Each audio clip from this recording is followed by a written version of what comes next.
Bismillahirrahmanirrahim. Assalamualaikum warahmatullahi wabarakatuh. Alhamdulillahi ala ihsanihi wa syukru lahu ala taufiqihi wa amdinani. Asyhadu an la ilaha illallah wahdahu la syarika lahu ta'ziman li sya'ni. Wa asyhadu anna Muhammadan abduhu wa rasuluhu da'ila ridwani. Allahumma salli alaihi wa ala alihi wa ashabihi wa ikhwani. Hadirin dan hadirat dirahmati Allah Subhanahu wa taala, pada kesempatan kali ini kita akan bahas salah satu perkara yang disunahkan tatkala terjadi pernikahan, yaitu melakukan atau membuat acara walimah, ya.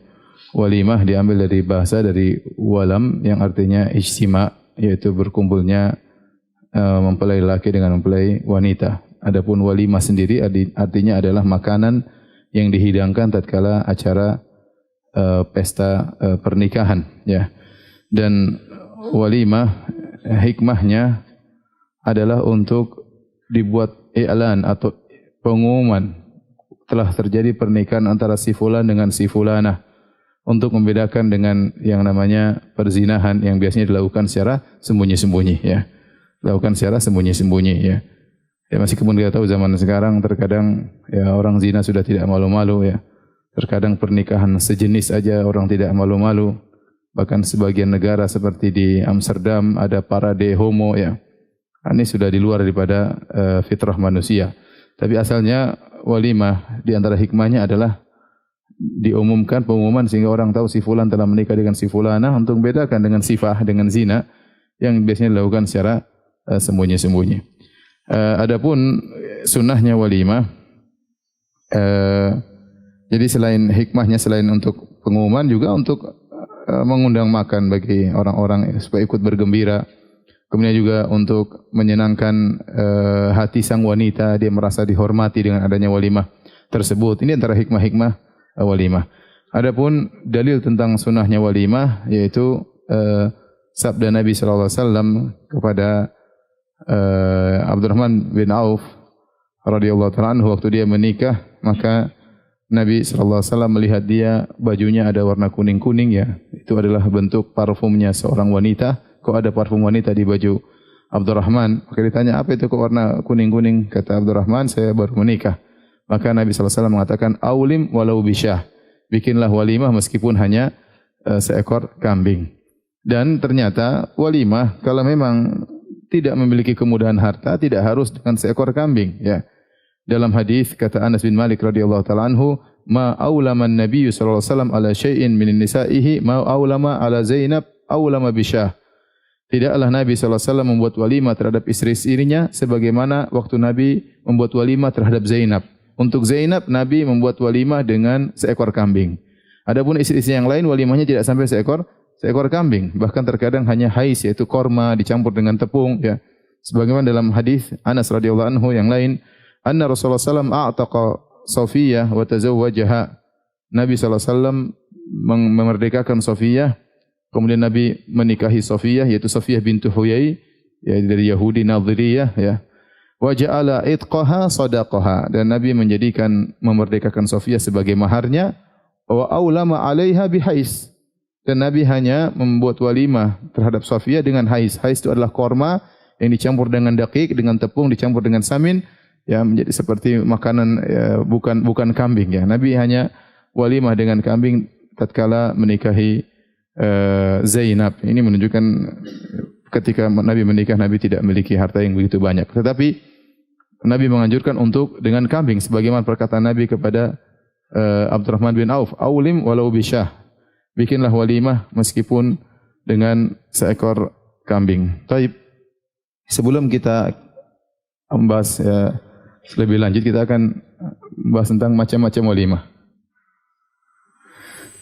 Macam-macam walimah, ya. Yang pertama, ya, disebut dengan walimatul urs.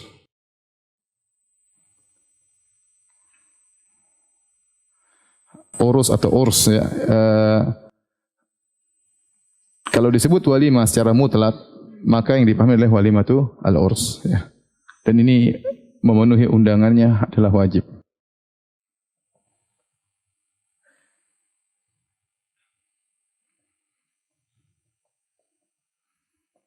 Adapun yang lainnya disebut dengan walimah, ya walimah karena sebab seperti ini macam-macam, ada namanya walimah karena khitan, ya. Walimah khitan dalam istilah buku-buku fikih disebut al-i'zar, ya. Ada namanya walimah karena menempati rumah.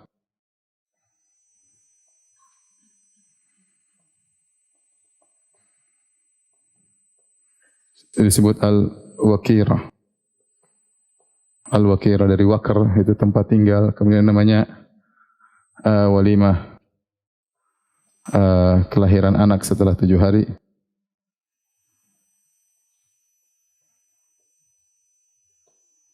Apa namanya? Hah? Akikah. Akikah. Namanya walimah setelah pulang dari safar yang lama. Ini sudah lama, misalnya sebulan, 2 bulan baru pulang. Ada walimah khusus namanya an-nuqai'ah. Nuqai'ah, ya.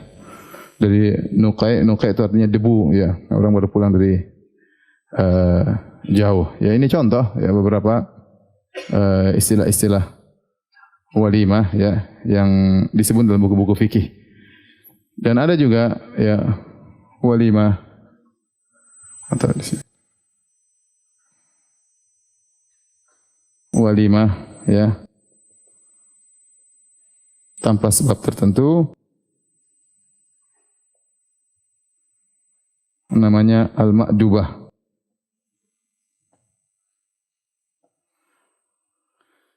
Adapun hukum menghadiri walimah-walimah ini, ya, hukumnya apa? Ada khilaf. Sebagian mengatakan wajib juga. Sebagian mengatakan sunnah. Wallahu a'lam bishawab, yang lebih tepat hukumnya sunnah, ya, hukumnya sunnah. Adapun yang wajib cuma walimatul urs. Ini pun ada khilaf juga, ya. Khilaf.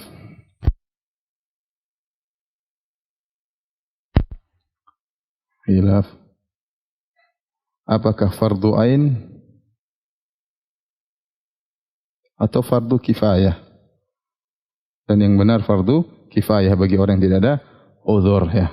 Jadi di antara hak seorang muslim terhadap muslim yang lainnya, idza da'ahu fa'ajibhu, jika dia undang maka hendaknya dia penuhi undangannya. Oleh karena jika kita diundang walimatul urs, kita tahu hukumnya wajib untuk datang. Adapun selain walimatul urs, walimah khitan, walimah menempati rumah, kelahiran atau yang lainnya, maka atau walimah tanpa sebab, misalnya lulusan, ya, syukuran. Kalau bahasa kita apa? Bahasa kita namanya apa? Syukuran.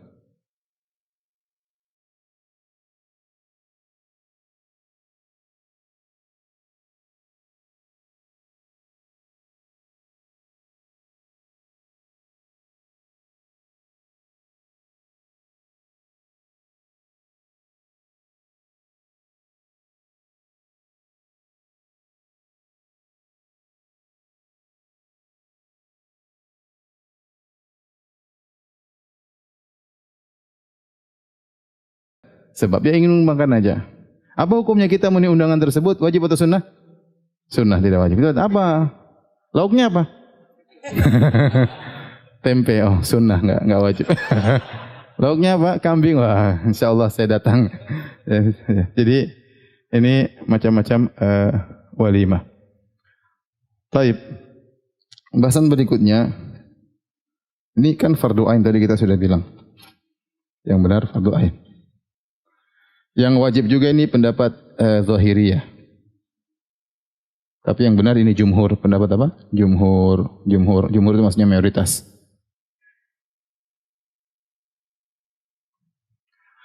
Baik, kapan fardu ain? Kapan wajib? Itu kapan wajib menghadiri walimah, ya? Maka syarat wajib Syarat syarat wajib untuk menghadiri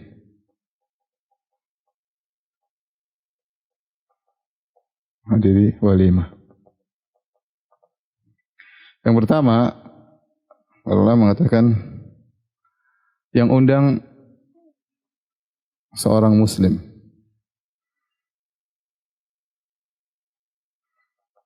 Adapun jika yang mengundang walimah adalah orang kafir, maka tidak wajib. Misalnya orang kafir bikin walimatul urs. Kita hadir boleh-boleh saja ya. Boleh-boleh saja. Seperti tetangga misalnya, kawan kantor, dia bikin acara walimah untuk putrinya menikah ya. Tapi tidak wajib ya. Ya. Karena yang wajib hanya muslim ya. Hanya muslim. Adapun selain muslim maka tidak wajib.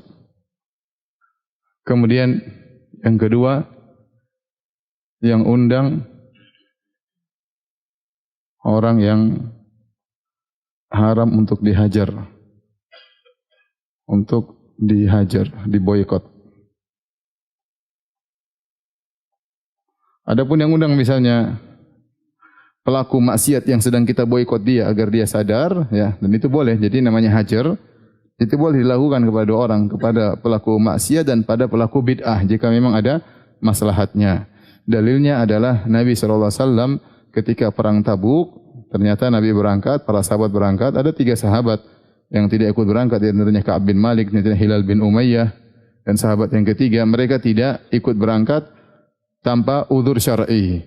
Waktu Nabi pulang dari perang Tabuk, maka orang-orang munafik yang tidak ikut perang, mereka bilang kami ada udzur, Nabi maafkan. Adapun 3 orang ini, mereka ngaku kami tidak ada udzur ya Rasulullah. Akhirnya Nabi menyuruh para sahabat untuk memboikot mereka.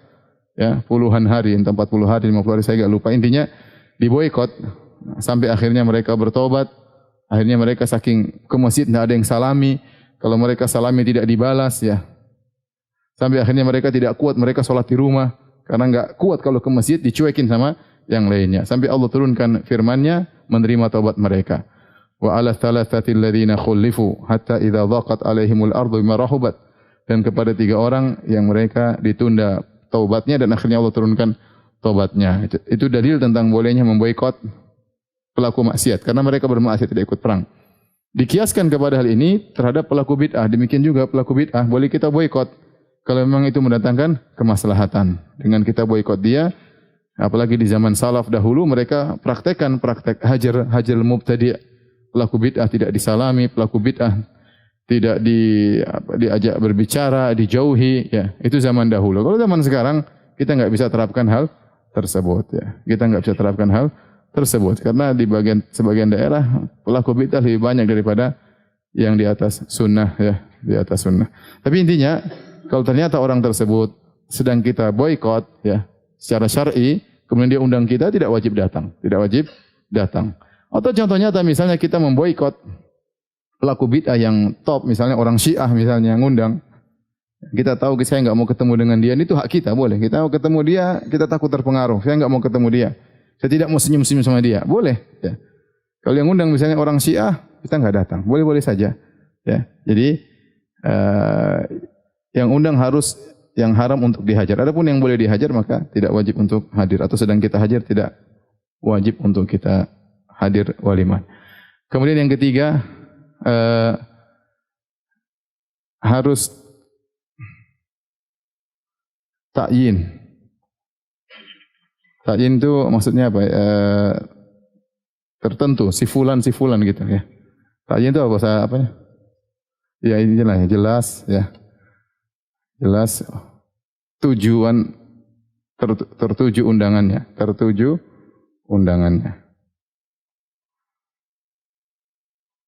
Seperti nama kita tercantum di kartu undangan.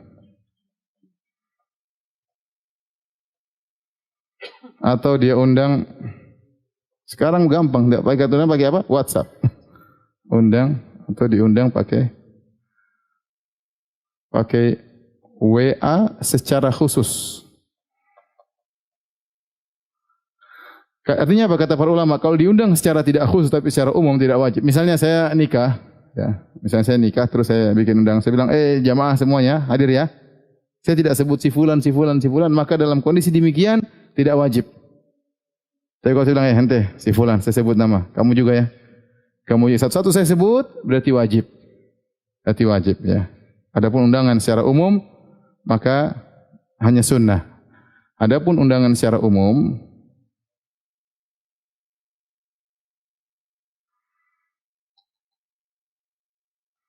maka tidak wajib. Tetapi apa? Tetapi sunnah. Kemudian syarat berikutnya, hari pertama undangan tersebut.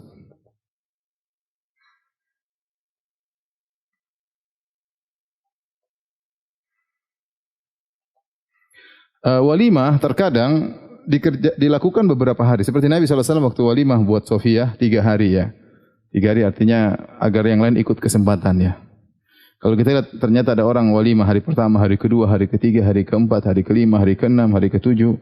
Kita diundang untuk hari ketujuhnya, maka tidak wajib. Kata para ulama yang wajib kalau diundang hari pertamanya, ya, hari pertama. Dan orang membuat walimah sampai berhari-hari, ya. Kita bisa lihat kalau zahirnya dia bikin walimah berhari-hari karena hari pertama undangannya beda, hari kedua undangannya beda supaya bisa di-manage ya, maka tidak mengapa. Ya, hari ketiga undang duitnya banyak, dia undang 5.000 orang misalnya. Hari pertama 1.000 orang, hari kedua 1.000 orang, hari ketiga 1.000 orang, hari keempat 1.000, sampai hari ketujuh 7.000 orang dia undang. Dia punya duit banyak, enggak ada masalah ya. Dia diundang hari ketujuh tidak wajib. Yang wajib cuma hari pertama kalau diundang. Tetapi kalau kita lihat orang ini ternyata membuat berhari-hari, kelihatan karena sombong, karena untuk pamer, maka enggak usah hadir. Karena itu walimah maksiat. Yang tertampak di situ ada mubahat, yaitu bangga-banggaan ya. Bangga-banggaan, ini tempat paling mahal, paling mewah dan macam-macamnya, maka itu nanti akan kita bahas, itu walimah maksiat.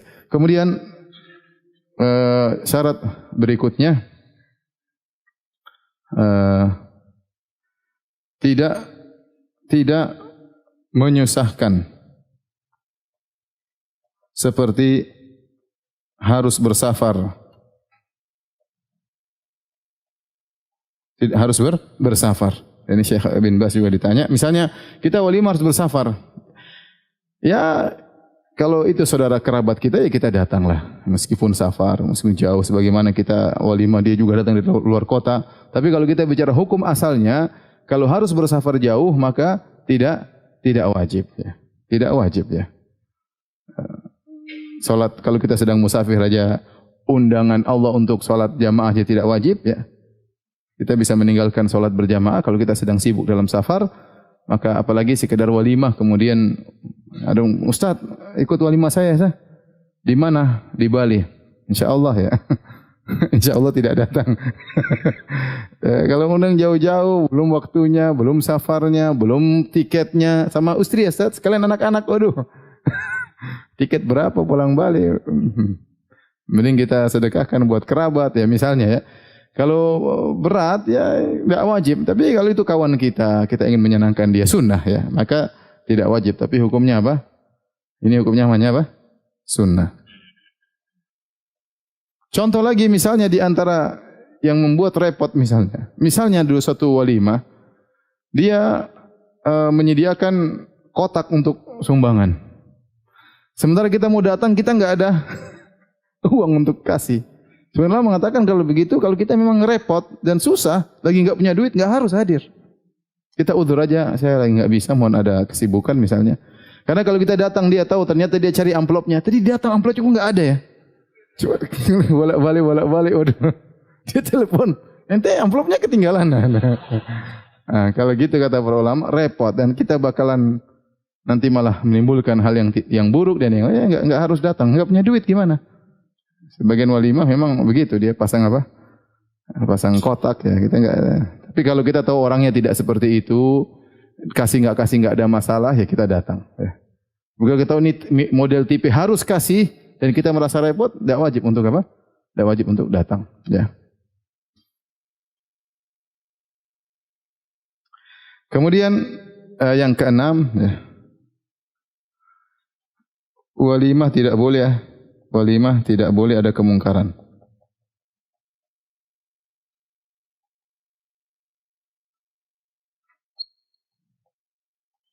kecuali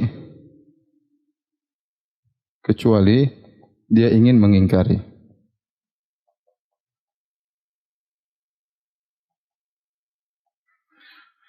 Contoh para ulama tatkala menyebutkan kemungkaran, apa yang disebut dengan kemungkaran ya dalam walimah? Kita lihat buku-buku fikih mereka sebutin banyak. Contoh-contoh kemungkaran dalam buku mazhab Syafi'i, dalam mazhab Hambali, contoh-contoh kemungkaran dalam walimah seperti apa? Contohnya seperti ada musik. Mereka istilahkan dengan ud, yaitu ada alat-alat musik, ma'azif. Ya, yang boleh cuma duf. Walimah boleh apa? Duf. Ya. Mereka syaratkan duf, syaratnya begini, yang tidak boleh ada gini-gininya, tidak boleh gini-gininya. Ya. Lebih daripada itu, dawai, gitar, piano, orgen, ya. Tidak boleh. Apalagi ada biduan wanitanya. Ya. Jadi musik dan apa? Dan biduan, ya.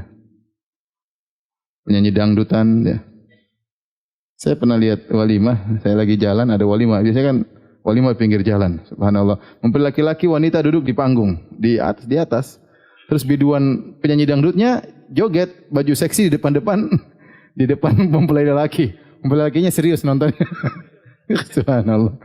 Ini mana cemburuan? Enggak boleh. Ya, enggak boleh. Contoh lagi kata para ulama dalam buku mereka misalnya ada majelis khamar,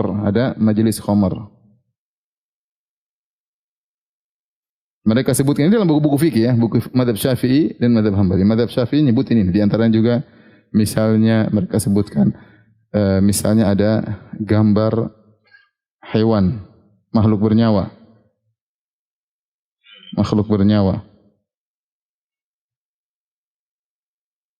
Misalnya di tempat pelaminannya ada kuda, di belakangnya ada gambar pangeran atau apa, enggak boleh kata mereka. Bayangkan, ketat.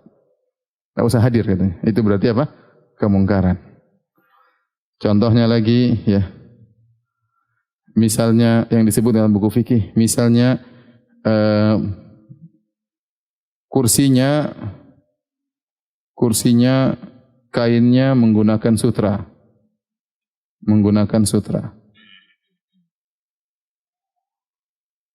Sutra yang diduduki oleh mempelai laki.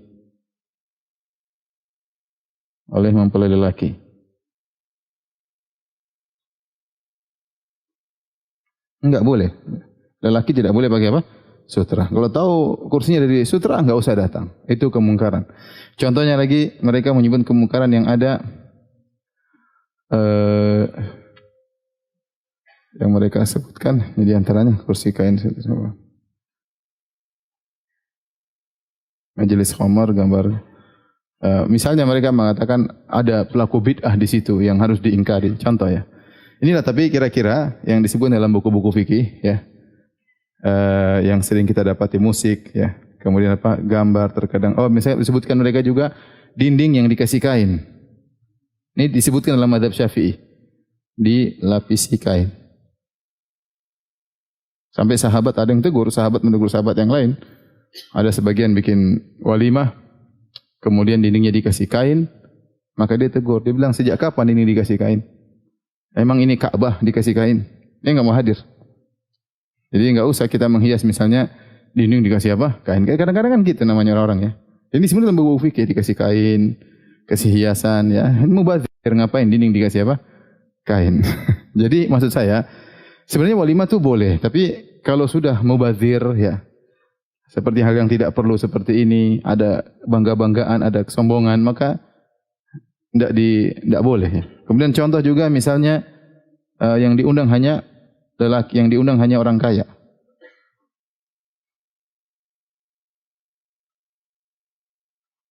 Kata Nabi SAW, syarrut ta'am ta'amul walimah, tud'a laha al-ghiniya wa tutrakul fuqara.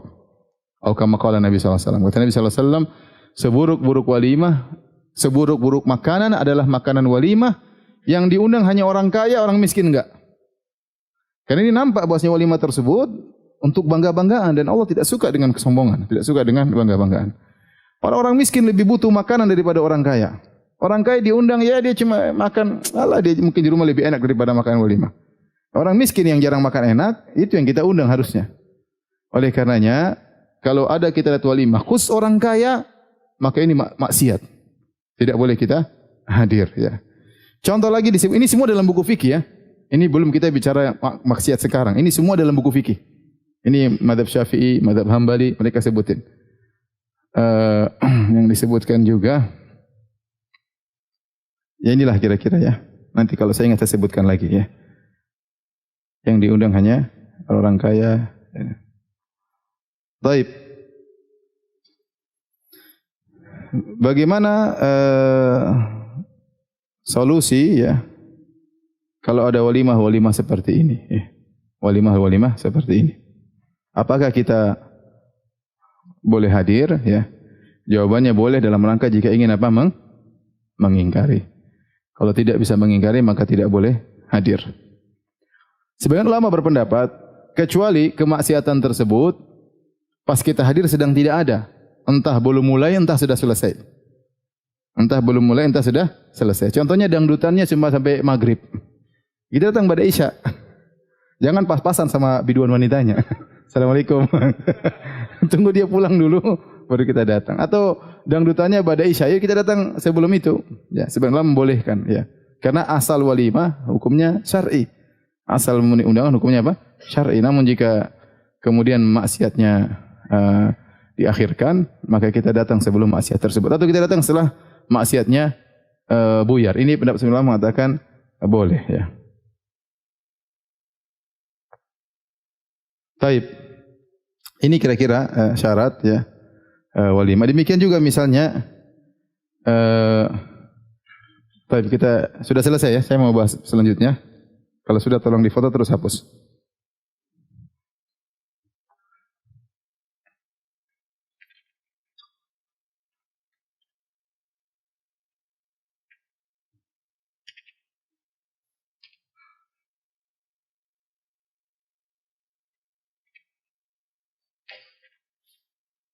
Oh, satunya lagi, mohon maaf, satunya lagi. Kata para ulama, tidak boleh yang undang penghasilannya haram. Ini yang saya sebutkan semua dalam buku fikih. Semua dalam buku fikih. Kalau yang undang kerja riba murni enggak usah datang.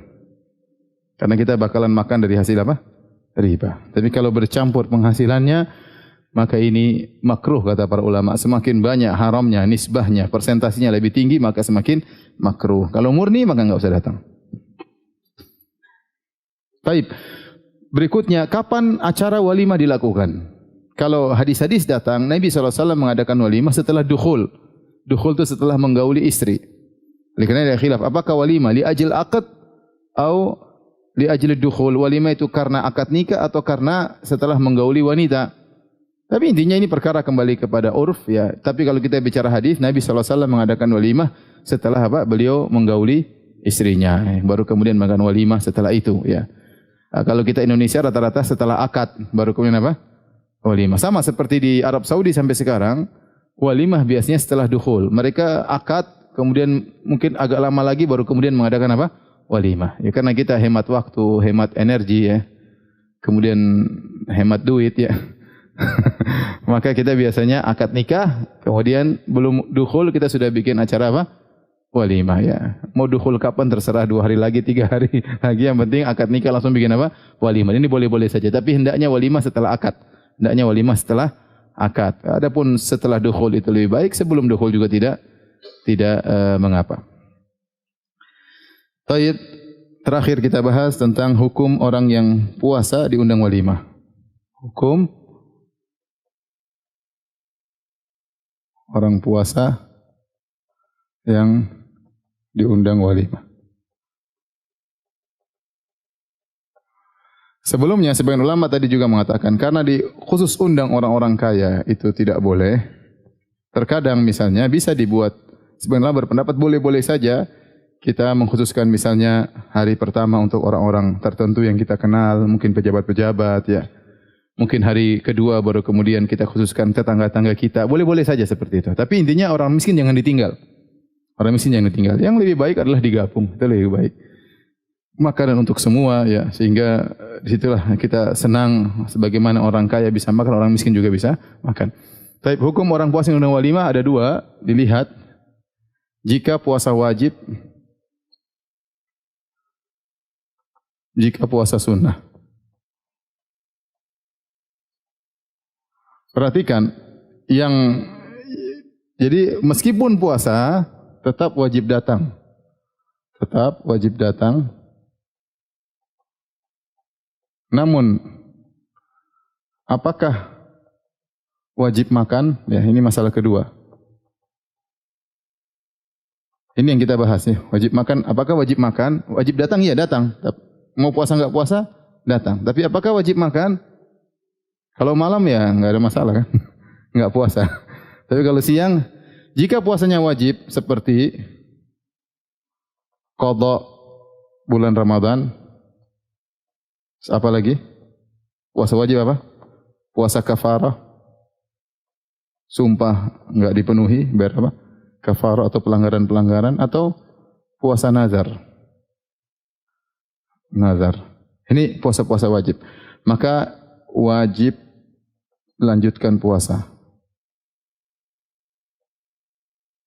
Hendaknya kasih kabar kepada orang yang kita datang, kemudian kasih tahu saya sedang puasa, jadi saya tidak bisa batalkan, agar dia senang dan kita mendoakan. Kata Nabi, kalau sedang puasa, falyusolli.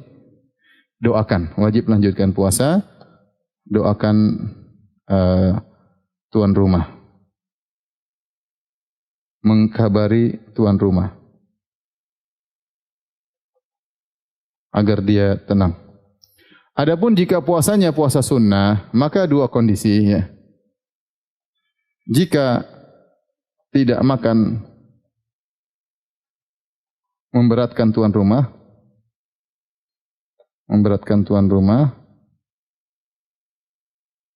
maka sebaiknya berbuka.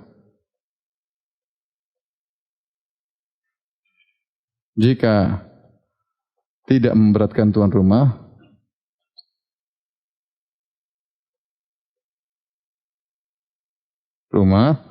maka tidak harus berbuka.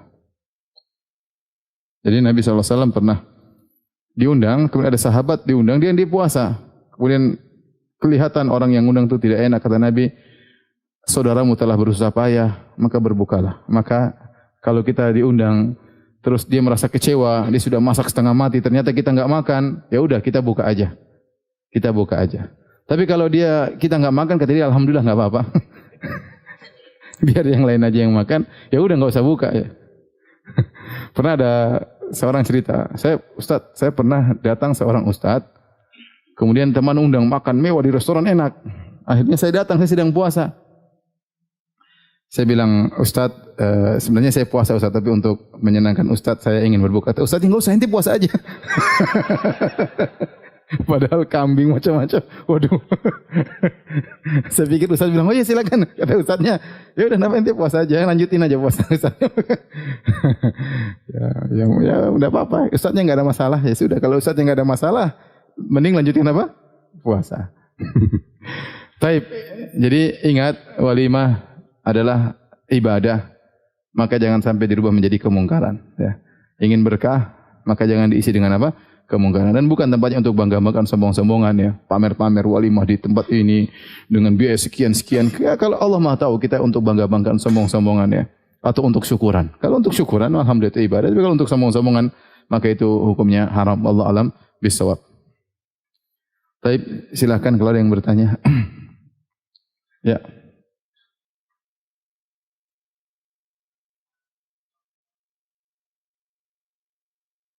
Pakai mic, orang nggak dengar. Selama ini di Indonesia kalau kita dapat undangan, secara umum pengantinnya dipajang itu Ustaz, dan undangannya pasti bercampur antara laki dan perempuan. Nah, bagaimana hukumnya? Terus yang kedua, kalau kursinya kurang otomatis jadi pada makannya berdiri Ustaz. Ini yang memang masalah. Ada kemungkaran-kemungkaran yang kalau kita bilang dalam istilah sekarang di Indonesia ya, perkara yang tidak bisa dihindari. Di mana-mana ada kemungkaran tersebut ya. Meskipun disebut oleh para ulama dalam buku-buku fikih, namun sekarang tidak bisa dihindari. Contoh sederhana seperti musik. Musik ini ya bukan cuma di walimah. Ya. Kita di mana-mana dengar musik, di bis dengar musik, di pesawat dengar musik ya. masuk mall dengar musik ya. Oleh karenanya masuk restoran dengar apa? Dengar musik ya. Maka kalau kita bisa masuk ke restoran meskipun ada musik, kita bisa. Kita naik pesawat ada musik, kita bisa. Ya, kenapa walimah kita tidak bisa? Kenapa hanya khusus walimah kita harus tinggalkan walimah? Makanya Allah alam besok saya lihat kalau ini seperti hanya mungkarannya cuma musik ya, bukan penyanyi dangdut jarang, tidak semua orang hadirkan. Tapi kalau sekedar musik, di mana-mana ada musik, mudah-mudahan tidak mengapa karena ini mata bihi balwa yang semua orang merasakannya. Sama seperti ikhtilat. Ikhtilat juga bisa kita hindari. Kita ke pasar juga ikhtilat, naik pesawat juga apa? Ikhtilat. Kalau kemungkarannya aja ikhtilat ya. Mudah-mudahan tidak mengapa karena tidak bisa kita hindari. Tapi kemungkaran-kemungkaran yang tidak wajar, yang tidak biasa seperti minum khamar ya, seperti dangdutan ya, seperti hal-hal seperti tadi maka kita tidak boleh hadir ya. Kecuali kata para ulama, kecuali ya, seperti orang yang ustadz ya, seperti ustadz ya. Khawatir kalau dia hadir orang menyangka ustadz membolehkan hal tersebut, maka sebaiknya dia enggak usah apa? Dia enggak usah hadir ya. Jadi sebenarnya hukumnya haram saya katakan hukumnya. Tapi kita katakan tadi ini maksiat di mana-mana ya. Maksiat di mana-mana. Makanya kalau kita bilang saya walimah enggak mau hadir. Ya tapi ente naik pesawat ada musik ente naik ya. Kalau gitu ya sudahlah mau diapain ya. Sama ikhtilat. Ikhtilat juga di mana-mana sekarang walimah ada apa? Ikhtilat. Enggak campur laki-laki perempuan. Tidak bisa kita hindari. Tapi ya sudahlah kita di Indonesia. Beda kalau kasusnya di Saudi. Saudi ada begitu enggak karena hukum asal orang-orang tidak begitu. Hukum di mana restoran enggak begitu, di bis enggak begitu, di pesawat enggak begitu ya. Di mana-mana enggak begitu ya. Maka kalau ada yang bikin acara seperti itu, kita masih bisa menjalankan sunnah. Enggak. Saya enggak mau. Kenapa? Acara kemungkaran. Tapi kalau saya bilang di Indonesia ya rata-rata orang seperti itu. Mudah-mudahan tidak mengapa. Mudah-mudahan wallahu alam bisawab ya. Saya berharap tidak mengapa. Tapi kalau antum mau menghindar ya itu hak antum karena itu ada kemungkaran. Wallahu alam bisawab. Ada yang bertanya lagi? Adapun makan berdiri kalau memang tidak ada kursi, hukum makan berdiri minum berdiri hukumnya boleh. Sunnahnya adalah duduk, tapi makan berdiri minum berdiri pendapat yang rajih tidak mengapa, apalagi kalau dalam kondisi demikian ya. Tapi ada yang bertanya lagi? Ya, kasih mic.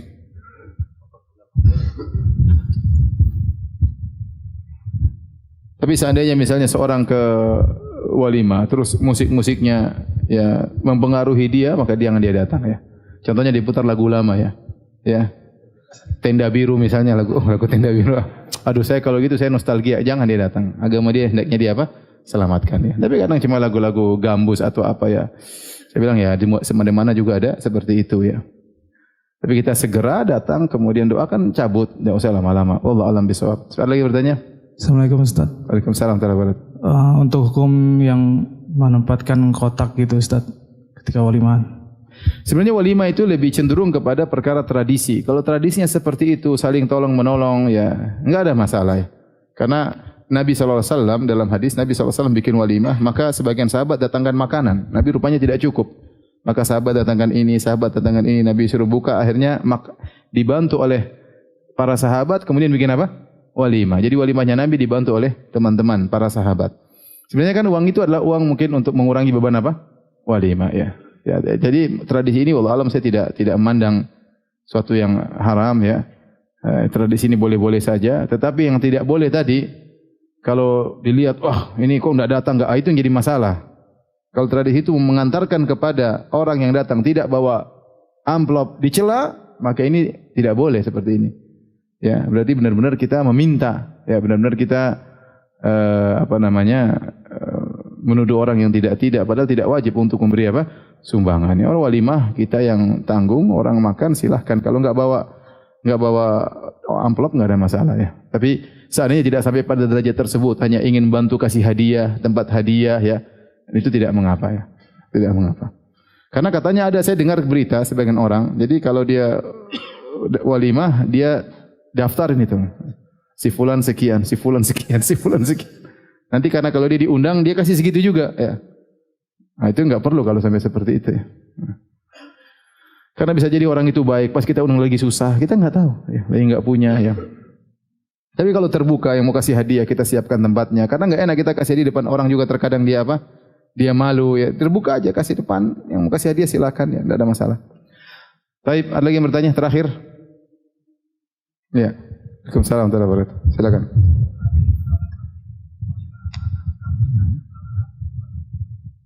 Apanya walimah apa? Oh, undangan dulu baru walimah, baru akad. Mudah-mudahan tidak mengapa karena ini kata para ulama cenderungan kepada tradisi lebih kuat daripada aturan syar'i ya. Yang penting walimah tidak melanggar apa aturan syar'i. Jadi kalau mereka ajukan sebelum akad ya tidak apa-apa insyaallah taala ya. Tapi seharusnya sebaiknya setelah apa? Setelah akad. Tapi demikian saja kajian kita. Subhanakallah bihamdika asyhadu an la ilaha illa anta astaghfiruka wa atubu ilaik. Assalamualaikum warahmatullahi wabarakatuh.